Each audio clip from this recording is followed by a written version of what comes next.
겨울 끝자락 청주의 한 여고 교정에서 폐막여행의 문을 엽니다. 안녕하세요, 임지연입니다.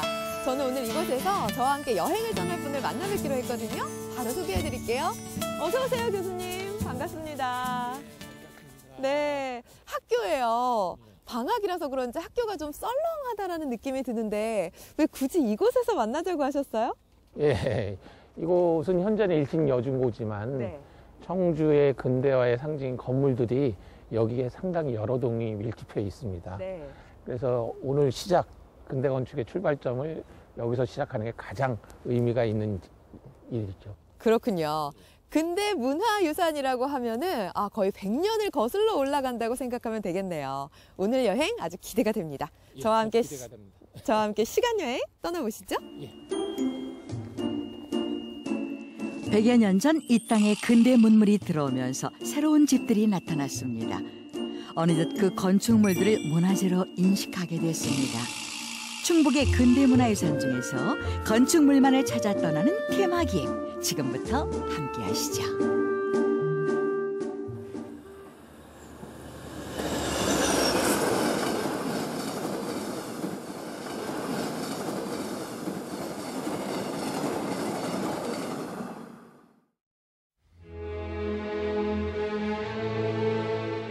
청주 시내가 내려다 보이는 탑동 언덕에 타임머신을 타고 나타난 듯한 옛 건물들이 보입니다. 양관 골목. 1900년대 초 서양식 건물들이 하나둘 들어설 때마다 당시 사람들은 놀라다 못해 충격을 받았다고 합니다. 교수님, 어떻게 이렇게 학교 안에 근대 건축물들이 밀집해 있을까요? 예, 지금부터 한 110년 전에 서양인들이 청주에 선교를 목적으로 최초에 정착한 이후에요. 네. 그분들이 한 30년 동안 이곳에 머무시면서 집단적으로 정착촌을 형성을 하시고 네, 네. 선교뿐만 아니라 의료활동, 교육활동을 지속하셨습니다. 그렇군요. 낯선 땅에 와서 선교 활동을 펼치다 박해를 받았던 선교사들. 1904년 공사를 시작하면서 순교자들이 갇혔던 형무소에서 돌을 가져다 이 건물에 초석으로 썼습니다. 충북 최초의 서양식 주택, 한 집 건너 두 집이 초가집이었던 시절인 만큼 양관은 짓기 시작할 때부터 대단한 관심을 모았다고 합니다. 와, 진짜 오래됐네요. 거의 한 100년이 됐죠? 정확히 하면 110년이 됐죠. 대단하네요. 인상적인 게 지붕은 한식의 형태를 보이고 있고 그리고 벽돌은 양식이잖아요. 한식과 양식의 조화 같아요. 예, 개화기에 서양인들이 국내에 정착을 하면서 원래는 자신들이 사용했던 서양식 기법을 사용을 하고 싶었지만은 네. 지붕 같은 경우는 저희 전통 기법을 사용할 수밖에 없었습니다. 그래서 대부분이 몸체는 서양식, 즉 벽돌로 짓고요. 지붕은 저희 전통식, 전통 기와로 지붕을 짓게 됩니다. 근데 굴뚝이 있어요. 예. 네, 뭔가 다른 난방 시스템이 있다라는 것 같아요. 예, 굉장히 중요한 사실인데요.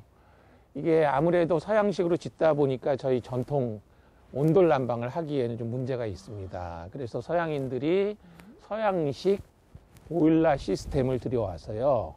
보일러 시스템을 적용을 하고 내부에 벽난로도 설치를 하다 보니까 저희 전통 방식과는 다르게 지붕에 굴뚝이 설치될 수밖에 없습니다. 그럼 보일러 시스템은 어디에 있나요? 예, 이 건물 같은 경우에 지하실에 있습니다. 그럼 지하실 가볼까요? 예.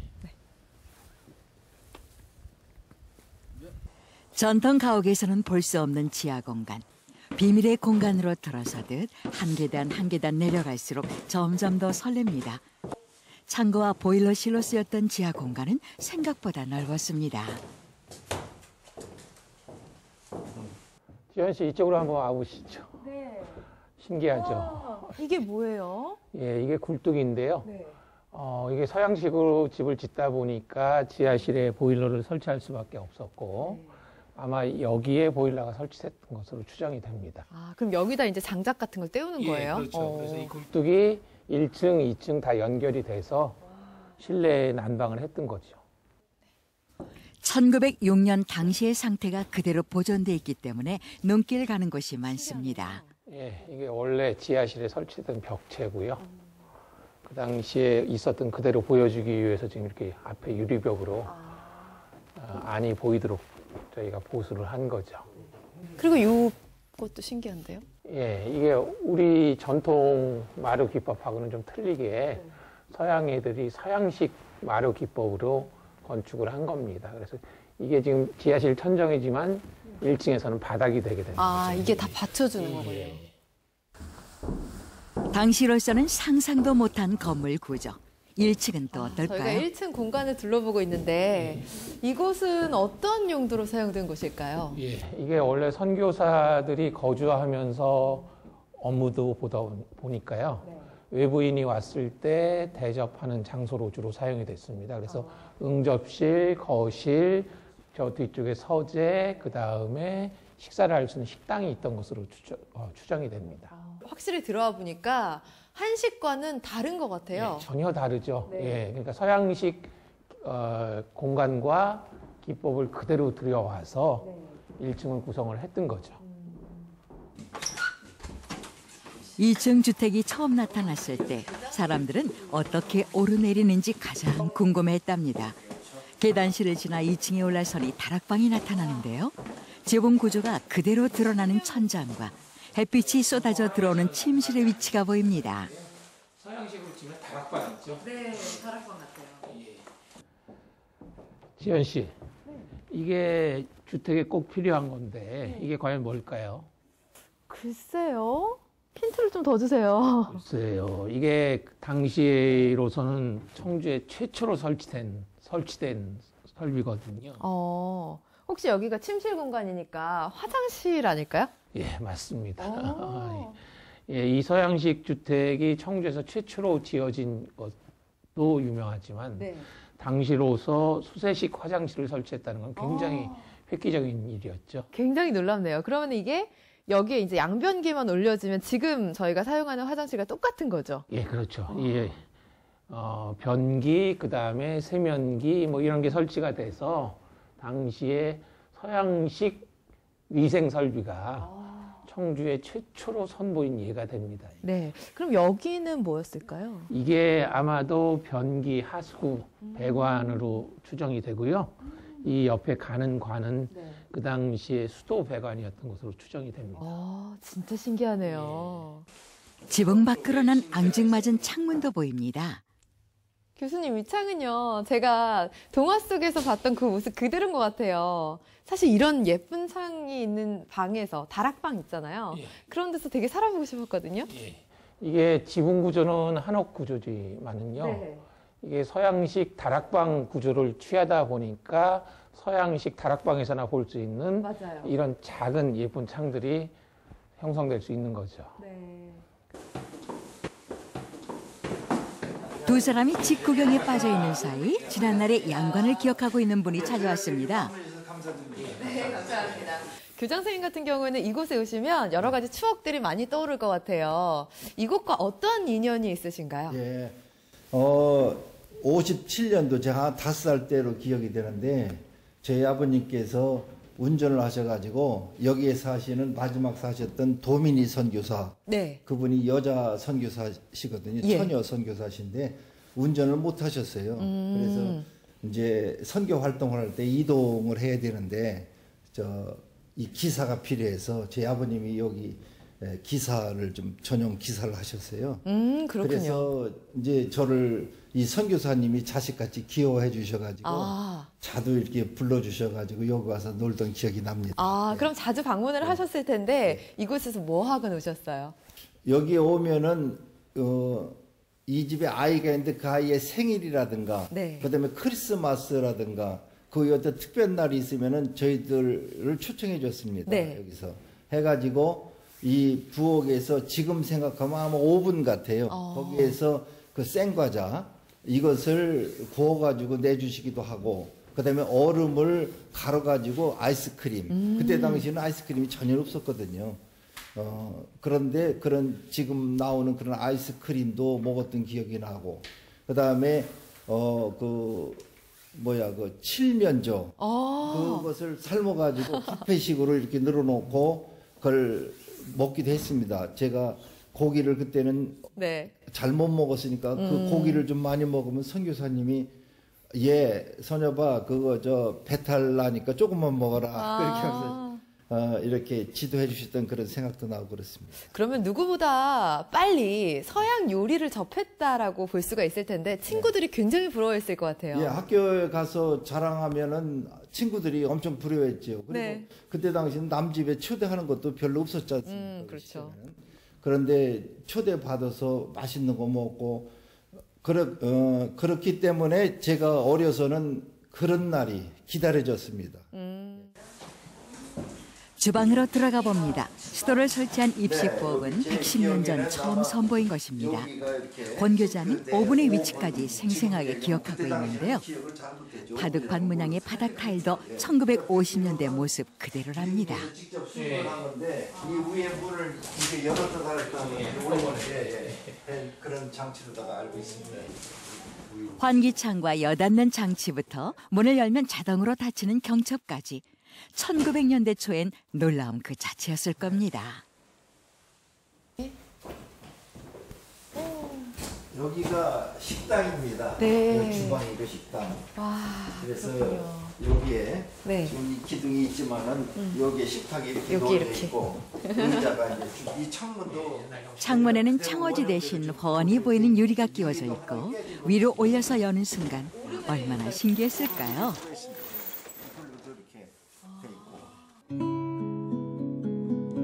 110년 전 서양 문화는 어떻게 이 땅에 자리 잡았을지 이 주택 한 채에 당시의 시대상이 고스란히 담겨 있습니다.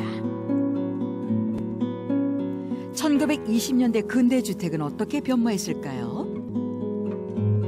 방갈로풍의 외관으로 당시 청주 문화동 사람들을 깜짝 놀라게 했다는 집, 지금 봐도 꽤 튀는 모양이네요. 진짜 예쁘네요. 예. 지붕이 되게 뾰족뾰족하고요.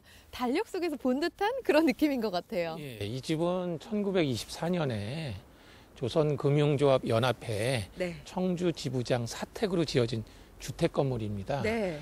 당시로서는 굉장히 예쁘기도 하지만 그렇죠. 신기한 집이었죠. 그럼요. 특히 뾰족 지붕 집으로 유명했고요. 네. 이게 겉모습은 서양식처럼 지어졌지만 내부는 일식으로 또 구성이 되어 있습니다. 그래서 이게 보통 얘기할 때 일양 절충식 주택이라고 보통 우리가 지칭을 합니다. 네, 이렇게 말씀을 듣고 보니까 더 궁금해지는데요. 같이 한번 들어가 보실까요? 예, 그러시죠.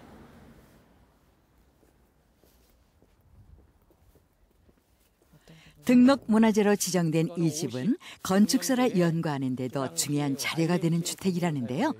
일본식과 서양식 목조 기법을 절충한 2층 주택으로 90년의 역사가 믿기지 않을 만큼 세련된 모습입니다.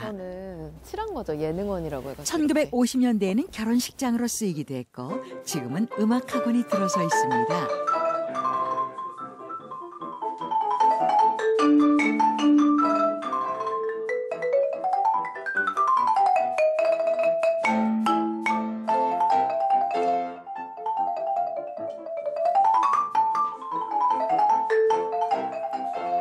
선생님 안녕하세요. 네, 이쪽으로 오시죠. 아, 예, 아름다운 음악 소리가 들려가지고 저희도 모르게 저절로 이곳으로 왔는데요. 네, 감사합니다. 찾아주셔서. 네, 구경을 해봤더니 집이 너무 예쁘더라고요. 네, 네. 실제로 이 집에서 거주를 하고 계신가요?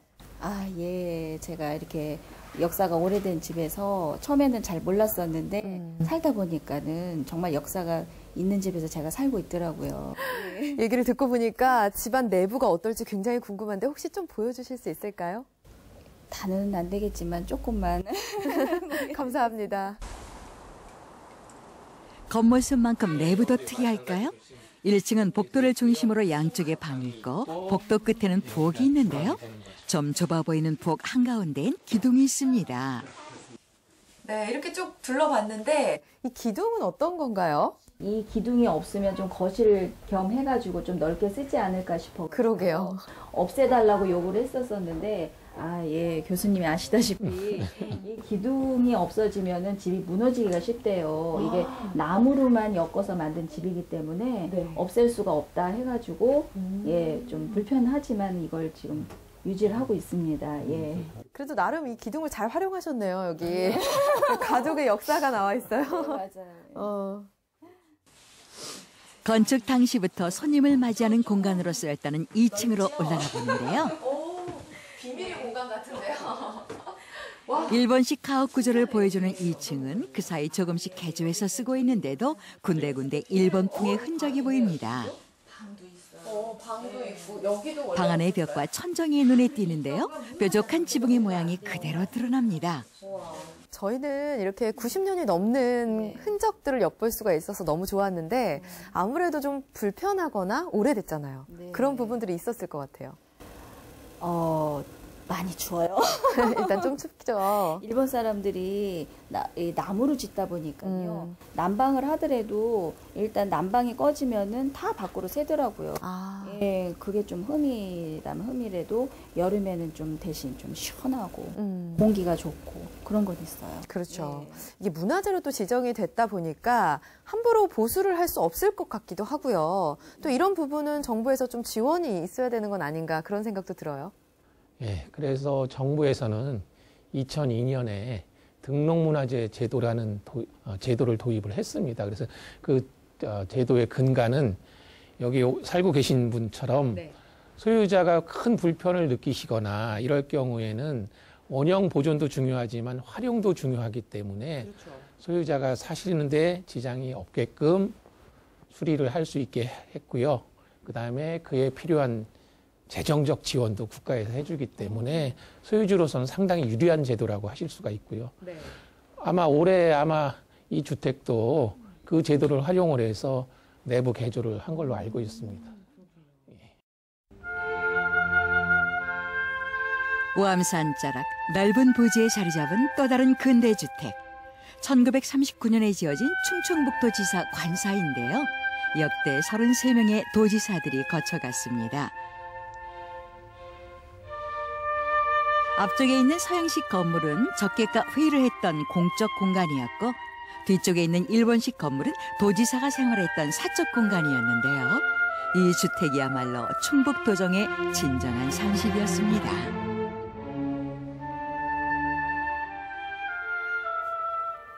교수님 여기를 이렇게 쭉 둘러보니까 서양식 건물과 일본식 건물이 공존해 있는 것 같거든요. 옛날에는 이런 형태가 많이 있었나요? 예, 이 건물은 원래 1939년도에 충청북도 지사를 위한 관사 건물로 지어진 건물입니다. 그러다 보니까 지사의 권위를 지키기 위해서 서양식으로 건물은 짓되 자기들이 실제 생활하는 공간은 자기들이 편리하고 익숙한 일본식 공간으로 꾸밀 수밖에 없었던 거죠. 그래서 이 건물을 보시면은 앞쪽은 서양식, 뒤쪽은 일본식, 이 두 건물이 서로 붙어 있는 형식이 될 수밖에 없었습니다. 적객 공간은 비늘판 벽체부터 창문과 처마의 모양까지 서양식 목조 기법을 보여줍니다. 생활 공간에는 처마의 마감과 기다란 마루, 유리 창문 등 일본식 근대 목조 주택의 모습이 그대로 남아 있습니다.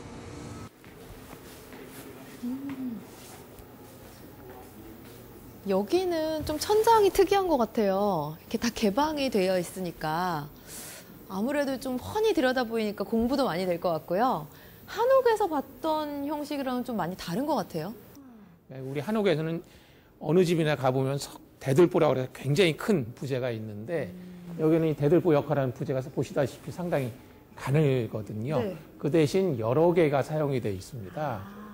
그래서 일본식 이 지붕 구조는 보통 가는 여러 개의 목재가 모여서 전체 지붕틀을 형성을 하게 되는 거죠. 지붕의 가장 큰 특징은 용마루와 처마의 높이가 다른 모임 지붕이라는 것이고 또 다른 전시 공간에서는 건축 당시 벽을 어떻게 만들었는지 자세하게 보여줍니다. 지금 특별히 이런 공간을 만들어서 그 당시의 벽면의 속사를 들여다보는 것 같아요. 예, 이게 원래는 이 벽 전체가 이런 기법으로 만들어져 있었는데 이게 이제 건물을 전시벽으로 꾸미다 보니까 네. 원형이 너무 감춰지는 그렇죠. 그런 측면이 있으니까 이제 원래의 모습을 보여드리려고 이걸 일부러 이런 식으로 이렇게 개방 형식으로 구성을 했습니다. 그래서 원래는 이게 목조주택이기 때문에 목조 기둥을 세우고 네. 그 사이를 이 꿰대라고 보통 지칭을 하는데 그 나뭇가지라든가 옥수수대 같은 걸로 이렇게 서로 엮어서 뼈대를 형성을 하고 거기에 흙을 발라서 벽체를 완성을 하는 거죠. 네, 이렇게 서양식 건축물 느끼면서 이렇게 딱 또 턴을 하면 새로운 공간이 나타난대요. 와, 여기는 진짜 일본 여행 온 듯한 그런 느낌이 드는데 굉장히 단아하면서도 깔끔한 그런 느낌이 인상적이네요. 예, 이곳은 그 지사가 당시에 실제 생활을 했던 공간입니다. 그래서 실제 생활을 하려다 보니까 본인들한테 친숙하고 익숙한 일본식 공간으로 꾸밀 수밖에 없었고요. 그러다 보니까 일본의 상류주택의 대표적인 공간인 다다미방, 그다음에 마루 복도, 외부 조경, 서로 완벽하게 조화를 이룬 공간이 됩니다. 와, 이곳이 말씀하셨던 바로 그 다다미 방이에요. 정말 제대로인데요. 예, 지금 현재 이렇게 북카페로 잘 꾸며져 있는데 원래 이곳은 주로 생활 공간, 주로 정확히 말씀드리면 침실이었죠. 침실과 거실.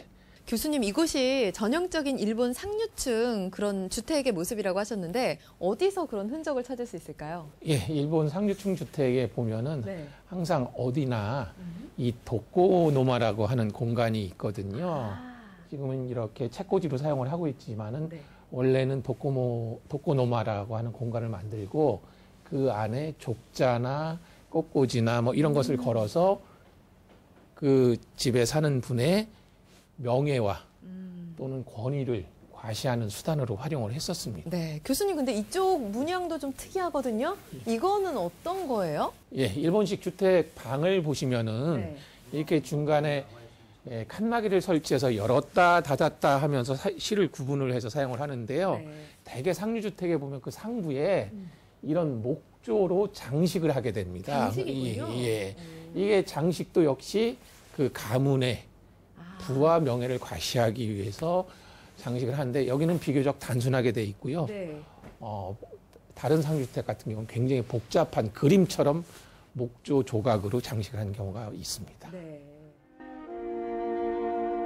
도지사 관사였던 건물은 그 사이 전시관으로 탈바꿈했는데요. 일제강점기 온몸으로 우리 문학을 지켜온 충북의 대표 문인들의 이야기가 고스란히 담겨 있습니다. 2012년 충북문화관으로 출발을 해서 지금 도민들한테 각광을 받고 있는 문화의 집의 공간입니다. 네. 여기는 충북 대표 문인들 12분들에 대한 어떤 그 발자취, 또 이분들 대표 그 작품들 이런 것들이 전시되어 있고요. 근대 건축 공간과 어우러진 그 시대 문인들의 이야기. 우리가 잊고 지냈던 근대라는 시대의 소중한 문화유산들을 보여주고 있습니다.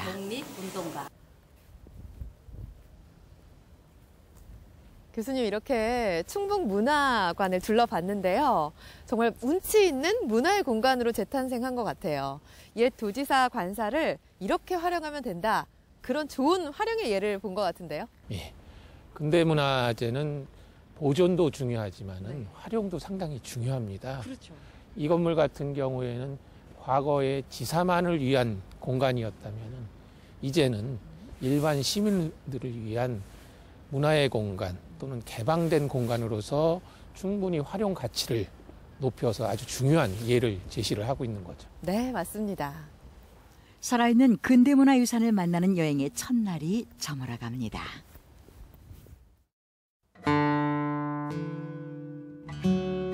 여행 첫날 근대주택을 둘러봤습니다. 초가지붕 아래 구들장을 넣고 옹기종기 모여 살았던 우리의 조상들이 새로운 주거 공간에서 어떻게 살아왔을지 가늠해봤습니다.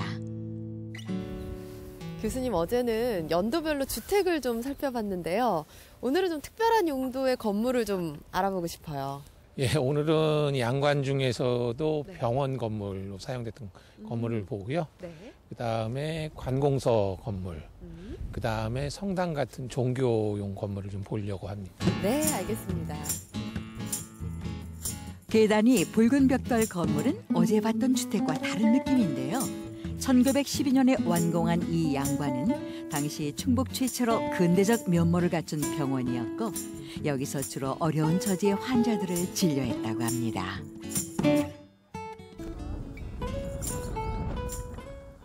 교수님, 이번 건물 같은 경우에는 굉장히 예쁘기도 하고요. 기와랑 벽돌의 조화도 신기하고 2층짜리 건물이라서 당시에 굉장히 신기했을 것 같아요. 예, 이 건물은 원래가 병원 건물로 지어진 건물입니다. 그러다 보니까 다른 건물에 비해서 창문도 많고, 네. 예, 그다음에 진료실, 의료 입원실 뭐 이런 것들 때문에 2층으로 이제 규모가 좀 커졌고요. 그래도 우리의 그 전통 지붕 형식은 그대로 활용을 하고 있고요. 네.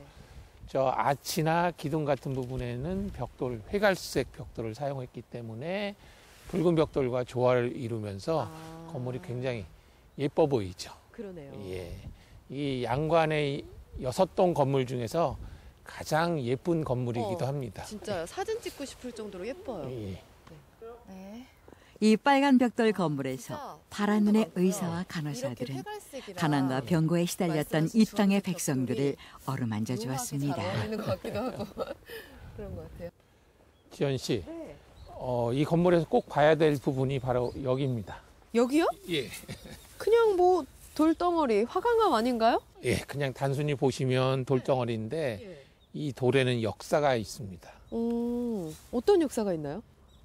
청주 읍성하고 관련이 있죠. 아, 청주 읍성하면은 일제시대 때 다 허물어진 거 아니에요? 예, 그 청주 읍성이 허물어진 게 한 1911년경부터 허물어지는데요. 네. 이 건물이 1912년에 지어졌습니다. 네. 그래서 성곽이 해체가 되면서 그 돌이 여기에 와서 사용이 된 예입니다. 아, 그러면은 청주 읍성의 그 주춧돌이나 기초돌이 여기 사용이 됐다는 거죠? 얘기를 듣고 보니까 굉장히 의미가 있어 보이네요. 달라 보이는 것 같아요. 1914년부터 어려운 처지의 환자들에게 선교사들이 의술을 펼쳤던 양관은 6.25 전쟁 때 인민군 야전병원이었는데요. 덕분에 전쟁의 포화를 피할 수 있었습니다. 혼란했던 역사 속에서 양관은 근대화의 꿈과 노력이 이어졌던 공간이었습니다.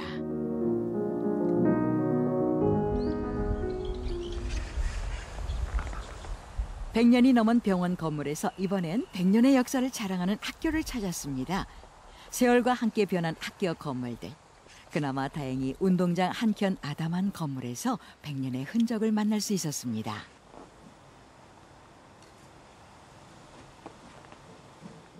교수님, 학교 같은 경우에는 현대식인데 이 건물은 좀 달라 보이거든요. 당시에 어떤 용도로 사용이 됐을까요? 예, 이게 1923년에 학교 강당으로 지어진 건물인데요. 당시 학교 강당 건물로서는 굉장히 좀 뭐랄까 장식적이고 화려하게 지어진 건물이죠. 네, 이렇게 보니까 진짜 말씀하신 대로 되게 예쁘거든요. 이것도 어떤 특정 양식을 띈다고 볼 수가 있을까요? 예, 원래는 목조 건물이지만 네. 겉에서 보기에는 석조 건물과 같은 장식을 좀 곁들였고요. 네. 학교 강당 건물이면 대개 저쪽 반대편에 주출입구가 형성이 되는데 예. 이 건물은 특이하게 이 중간에 출입구가 형성이 되고 그 출입구를 강조하기 위해서 저 지붕에 커다란 장식을 저렇게 곁들였습니다. 이 건물은 현재 교육박물관으로 활용하고 있는데요. 원형 그대로 남아있는 이 공간에서 미래의 꿈나무들이 역사에 대해 좀 더 많은 관심을 가져주기를 바랍니다.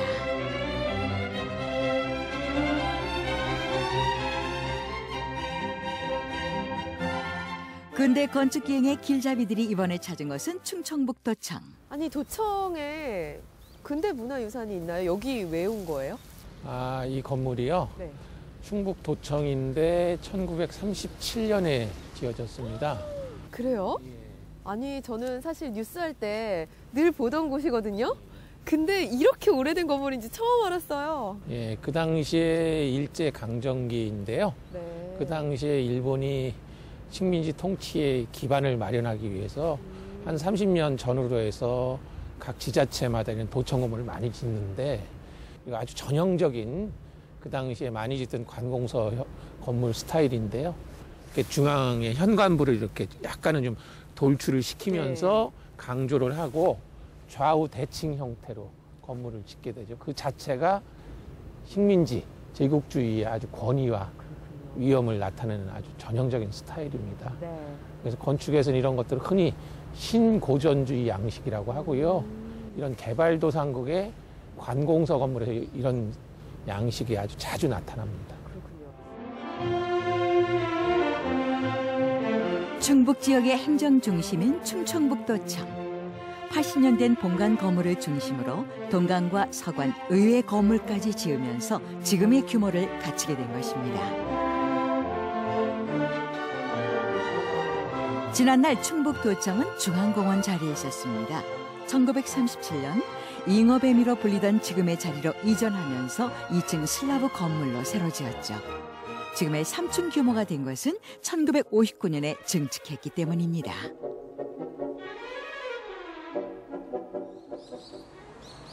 증축 당시 1937년산 외벽 타일을 구할 수 없었고 결국 가장 유사한 타일을 찾아내서 마감했는데요. 그래서 1, 2층과 3층의 색깔이 달라 보이는 것입니다. 우와, 이 안쪽 내부 일제 강점기에도 불구하고 도민들의 적극적인 후원으로 세운 충청북도청. 현관에 들어서자마자 근대 건축물의 특징을 곳곳에서 발견할 수 있습니다. 교수님 내부에 옛 흔적이 정말 가득한 것 같은 게 제가 옛날에 개화기 드라마에서 봤던 그런 도청의 모습이 그대로인 것 같아요. 이 전체적인 내부 분위기가 건축 당시의 원형 모습 그대로 상당히 잘 유지하고 있죠. 특히 천정 같은 경우에 당시 관청 건물 대부분이 이처럼 플라스터 장식 기법으로 천정을 마감을 하게 됩니다. 그리고 로비에 들어오시면 알겠지만 이 로비가 관청 건물에서 가장 중요한 부분이기 때문에 특히 계단 같은 경우에 신경을 굉장히 많이 쓰게 됩니다. 그래서 대칭형으로 구성을 하게 되고요. 충청북도는 본관 건물을 활용하면서도 원형 보존의 원칙을 지켜나가고 있습니다. 조명기구도 원형과 가장 유사하게 제작해서 교체했을 정도랍니다. 교수님, 이 난간도 예사롭지가 않은데 혹시 옛날 모습 그대로인가요? 예, 이게 건축 원형으로 추정이 되고요. 당시 로비에서 특히 계단을 장식적으로 꾸미는데 그럴 때 난간이 특히 중요한 역할을 하게 되죠. 그럼 이게 목재인가요? 예, 그렇습니다. 와. 이 목재 같은 경우 특히 마감을 굉장히 화려하게 하는데요. 이것 같은 경우는 저희 어렸을 때 썼던 그 오칠한 농 그것처럼 질감을 아주 잘 나타내고 있습니다. 제가 한번 만져볼게요. 호화 청사가 즐비한 요즘 충청북도청의 모습은 도민을 위한 변함없는 봉사 정신의 상징물이 되고 있습니다.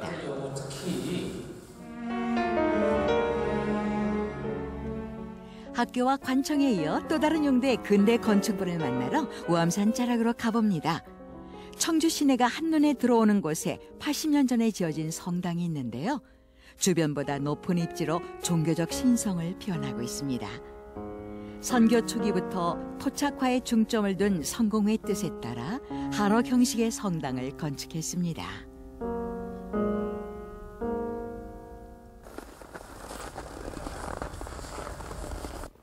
와, 교수님 굉장히 예뻐요, 성당이. 예.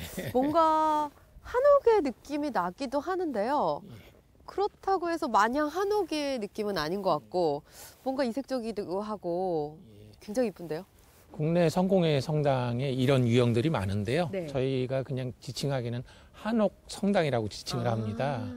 그래서 기본 형식은 한옥인데 저런 벽면이라든가 이런 부분에 서양식 기법이 들어가 있죠. 그래서 여기도 보면은 하단부는 벽돌을 쌓고 윗부분은 시멘트 몰타르로 마감을 했지만 창호는 또 고딕의 아치 형식을 또 도입을 했고요. 이런 창문은 보통 서양식 성당에서 볼 수 있는 예, 서양식 성당에서 건너온 거죠. 그렇죠. 예. 그런 특징이 있군요.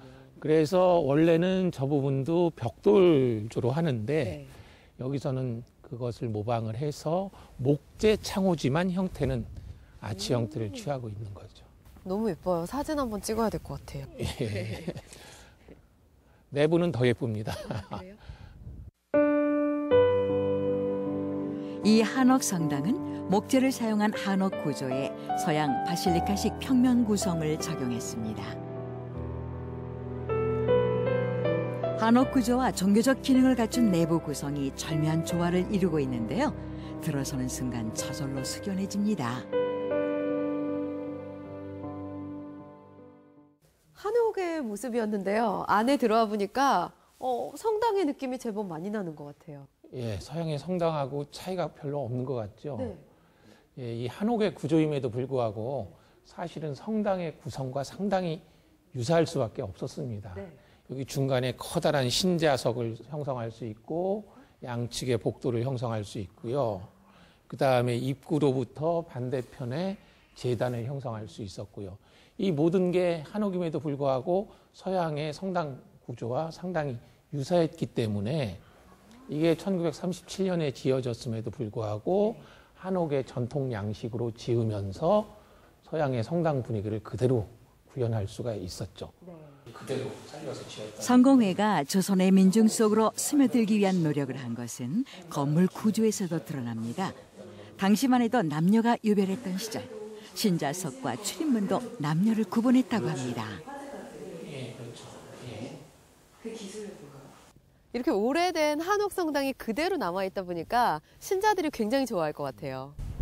아무래도 한옥을 찾는 신자들의 삶 안에 아늑하고 포근한 고향에 온 것과 같은 그런 느낌을 갖게 해줍니다. 그렇죠. 네.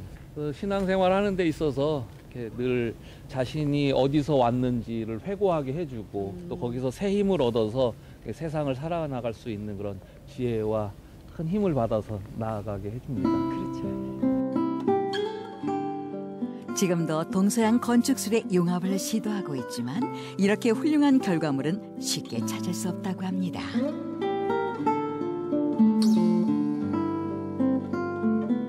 한옥 성당의 매력에서 빠져나와 다른 형식의 성당을 찾아 음성군 감곡면으로 향합니다.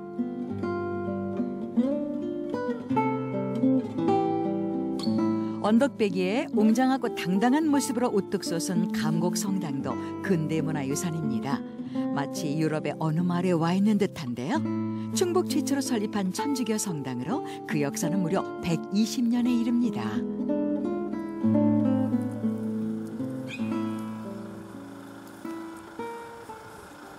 앞에서 봤던 거는 한식과 양식의 조화라면 이번에는 뾰족해요. 고딕 양식인가 봐요. 예, 아주 이건 한국식 전형적인 고딕 성당입니다. 네.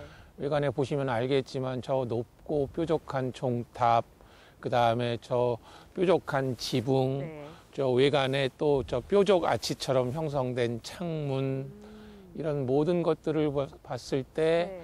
아주 전형적인 고딕 성당이죠. 충북 지역 최초의 천주교 감곡 성당은 처음에 한옥이었습니다. 신도가 점차 늘어나면서 1930년 고딕 양식의 성당을 새로 지었는데요. 당시 감곡면 사람들은 성당의 웅장함에 놀랐고 종교에 대한 관심도 커졌다고 합니다. 내부도 역시 고딕 양식의 특징들이 많이 보이는 것 같은데요. 마치 명동성당의 축소판 같아요. 예, 혹자들이 그런 말씀들을 많이 하십니다. 네. 이 고딕 성당 내부에 들어오면은 항상 제일 중요한 게 예. 수직성의 표현입니다. 이 수직성은 고딕적으로 보면은 네. 하느님을 향한 종교적 열망을 표현하는 하나의 가장 주된 방법인데요. 네. 이 내부에서 보면 바로 그게 천정의 높이로 나타나게 됩니다. 그래서 이 감곡성당 같은 경우에 천정을 둥글게 해서 더 높게 형성을 하게 된 거죠. 네. 이 기법은 사실 유럽의 전통적 성당에서도 항상 사용되는 기법이고요. 네. 국내 성당에서는 그렇게 도입된 예가 많지는 않지만 이 감곡성당에서 그걸 아주 잘 표현을 하고 있습니다. 네. 그리고 저기 창문을 보시면 알겠지만 창문도 아치가 그냥 둥근 아치가 아니라 위가 조금 더 높은 뾰족형 아치로 맞아요. 설치가 되어 있습니다. 네. 역시 그것도 수직적 표현을 강조한 거라고 볼 수가 있고요. 성당의 뒷모습, 둥근 형태의 구조에도 특별한 의미가 있다는군요. 자, 재단을 좀 보실까요? 네. 재단은 이 성당 내부에서 가장 성스러운 곳인데요. 네. 저렇게 성모 마리아상을 모시고 성스럽게 조성을 하고 있습니다. 자세히 보시면 저 뒤 벽면이 네. 둥글게 돼 있는데요. 저희 전문 용어로는 이 부분을 앱스라고 표현을 하고요. 앱스. 예. 네. 서양의 성당들이 대부분 저런 식으로 조성이 돼 있습니다. 그래서 신도들의 주의력을 집중을 시키는 역할을 하고요. 네. 벽면에는 저렇게 창문을 설치를 해서 원칙적으로는 저 부분이 동쪽이 돼서 빛을 받아들이면서 그 빛이 제단에 집중되도록 공간을 조성을 하게 되는 거죠. 네. 이 강복성당은 그런 기본적인 원리를 적용하고자 했던 흔적이 잘 나타나고 있습니다. 충북에서 유일한 전기 고딕 양식의 감곡성당. 또 하나의 근대문화유산인 소장유물과 성당 일대가 대표적 순리지로 떠오르면서 성당의 보존과 활용을 위한 좋은 여건이 갖춰지고 있습니다.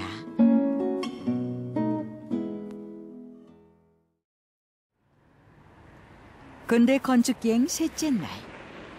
지연 씨, 네. 저 건물은 어떤 건물 같아요? 글쎄요. 오래된 면사무소 아니면 방앗간 아닌가요? 아닌데요. 아, 그럼 뭔가요? 양조장입니다. 과거에 주요 지역마다 저런 양조장 건물이 꼭 있었죠. 아, 그렇구나. 예. 어쩐지 항아리들이 좀 보이는 거 보니까 술을 만드는, 막걸리를 만드는 그런 양조장 같기도 예. 하네요. 과거에 있었던 양조장 건물 중에 현재까지 원형을 유지하고 또 전통주를 생산하는 유일한 문화재이기도 합니다. 네. 이 양조장과 세월을 함께한 것들이 보입니다.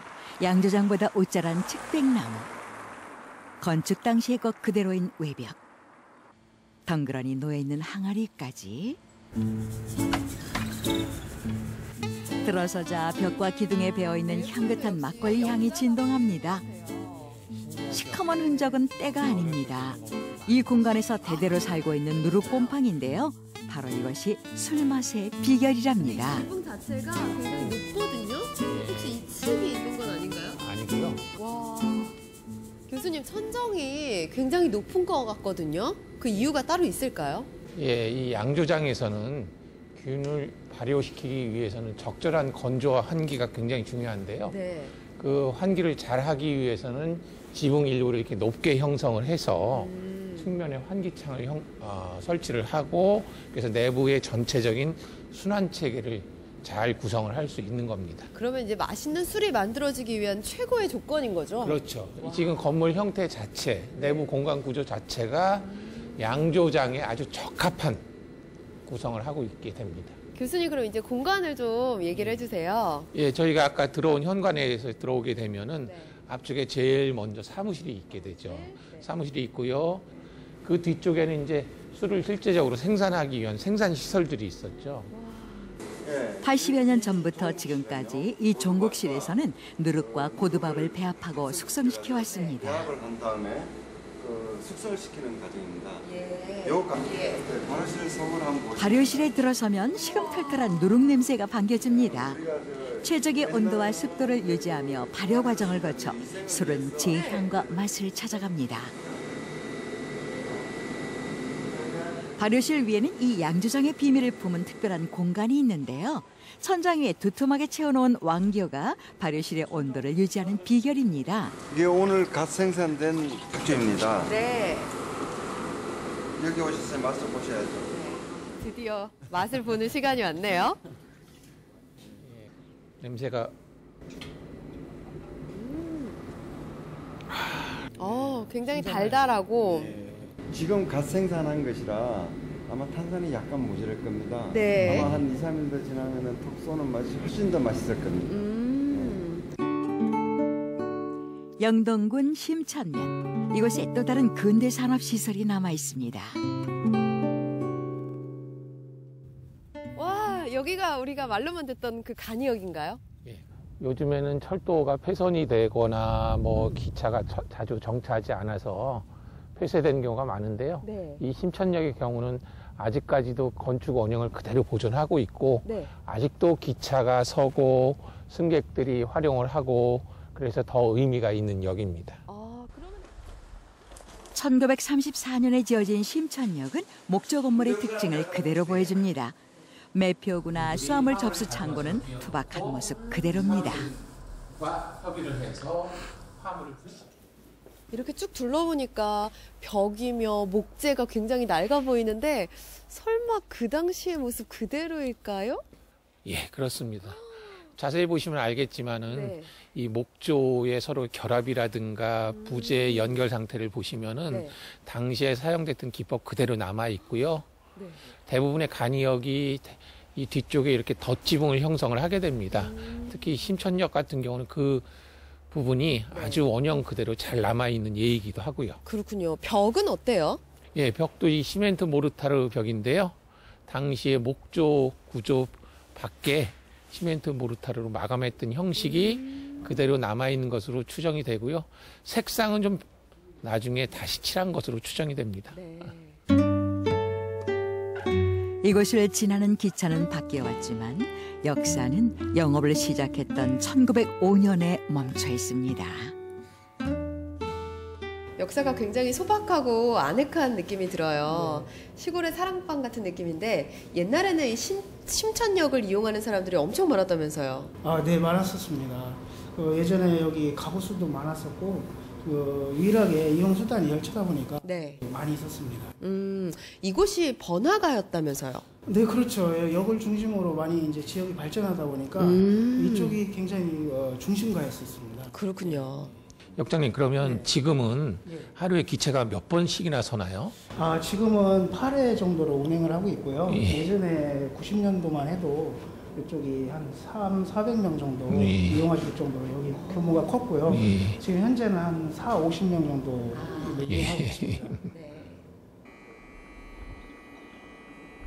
심천역은 보았다. 바리바리 실려보냈던 어미의 심정, 떨어지지 않는 발길, 매몰차게 돌아서던 뒷모습, 무작정 내려버린 한숨, 힐끗힐끗 시시콜콜 심드렁하게 심천역은 그렇게 보았다.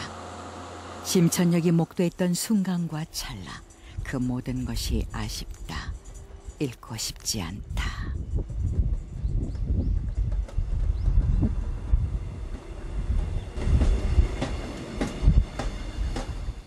아, 이렇게 간이역 벤치에 앉아 있으니까요. 영화 속 여주인공이 된 것 같기도 하고 굉장히 운치 있고 매력적이네요. 예, 우리도 지금까지 여행을 쭉 해왔지만 네. 우리도 여기서 기차 한번 다시 타고 멀리 떠나고 싶기도 하고요. 네. 제 입장에서는 개인적으로 전국에 있는 이런 간이역들이 잘 보존이 돼서 훌륭한 문화재로 후손들에게 물려줬으면 좋겠습니다. 맞습니다. 예. 근대 건축 기행의 마지막 종착역은 추풍령 고갯마루에 있는 추풍령역입니다. 아니, 역사가 새 건물인 것 같아 보이는데 여기에 근대 건축물이 어디 있나요? 예, 여기는 역사가 아니라요. 네. 저 밖에 있습니다. 밖에요? 예, 급수탑이라고요. 아, 옛날에는 증기기관차였으니까 급수탑이 필요했겠네요. 예, 주요 역마다 급수탑이 꼭 설치가 돼 있었습니다. 현대식 초고속 열차들이 지나가는 것을 철로 건너편에서 묵묵히 지켜봤을 급수탑.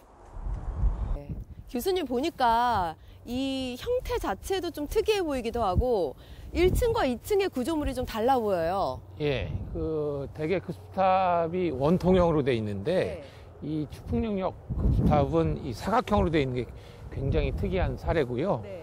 이 아래쪽에는 내부에 펌프라든가 보일러가 설치가 되고 저수조는 저 윗부분에 설치가 되게 되는 거죠. 그래서 아래쪽에서 물을 끓여서 위쪽으로 올려서 거기서 기차에 공급을 했던 시스템입니다. 15m 높이의 급수탑 위에는 40톤의 물탱크가 얹혀 있고 그 아래 기계실에는 놀라운 규모의 설비들이 70년이 넘도록 버티고 있습니다. 이 어마어마한 구조물은 뭔가요, 부역장님? 물을 끓이는 보일러였습니다. 아, 그럼 그냥 물을 그대로 공급하는 게 아니라 끓여서 운행을 했군요.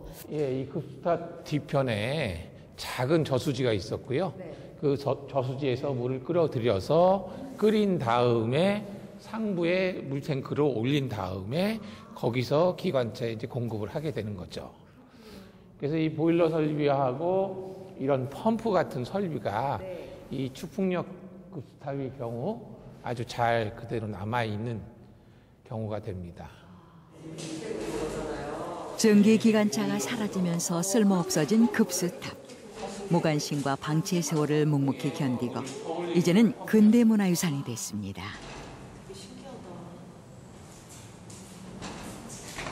시대에 뒤떨어진 것, 쓸모없어진 것, 이 모두를 버린다면 우리는 미래 문화재를 하나씩 잃어갈 수도 있습니다.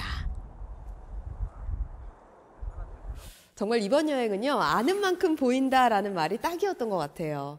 곳곳에서 근대 문화유산의 흔적들을 찾아볼 수가 있었고, 저는 생각도 굉장히 많이 바뀌었거든요.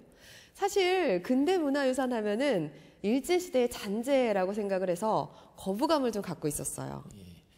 예, 그게 맞습니다. 사실은 저희 근대 문화유산 대부분이 일제강점기라는 저희의 부끄러운 역사 시기에 맞물려 있기 때문에 많은 분들이 거부감을 가지고 계십니다.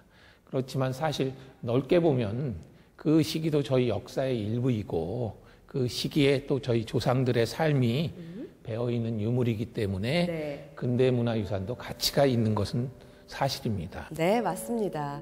그런 의미에서 이번 여행은 정말 뜻깊은 여행이었습니다.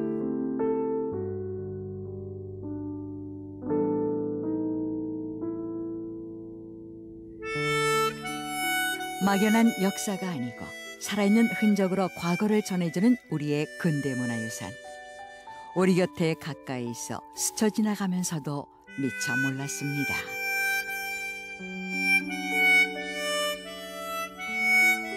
역사와 같이 호흡하는 문화재도 관심을 먹고 산다고 합니다.